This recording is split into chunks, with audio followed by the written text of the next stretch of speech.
দায়িত্ব নেয়ার মাত্র কয়েক মাসেই বিশ্বমঞ্চে বাংলাদেশের অবস্থানকে এক অনন্য উচ্চতায় নিয়ে গেছে বর্তমান সরকার। চলুন এক নজরে দেখে নেওয়া যাক কূটনৈতিক সাফল্যের এই বড় মাইলফলকগুলো। জুনে প্রধানমন্ত্রী তারেক রহমানের মালয়েশিয়া ও চীন সফরে স্বাক্ষরিত হয়েছে একাধিক গুরুত্বপূর্ণ ও কৌশলগত চুক্তি। এপ্রিলে স্বনামধন্য টাইম ম্যাগাজিনের বিশ্বের প্রভাবশালী ১০০ ব্যক্তির তালিকায় স্থান করে নিয়েছেন মাননীয় প্রধানমন্ত্রী। ভারতের প্রধানমন্ত্রী নরেন্দ্র মোদীর আমন্ত্রণে আসছে সেপ্টেম্বরে ব্রিক্স সম্মেলনে যোগ দিতে আমন্ত্রণ পেয়েছেন মাননীয় প্রধানমন্ত্রী। সৌদি আরবের ক্রাউন প্রিন্সের পক্ষ থেকেও এসেছে বিশেষ সফরের আমন্ত্রণ।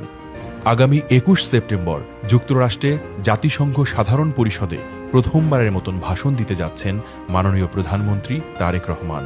এই অধিবেশনের সভাপতি পদে ইতিমধ্যে জয়ী হয়েছেন বাংলাদেশের পররাষ্ট্রমন্ত্রী ডক্টর খলিলুর রহমান।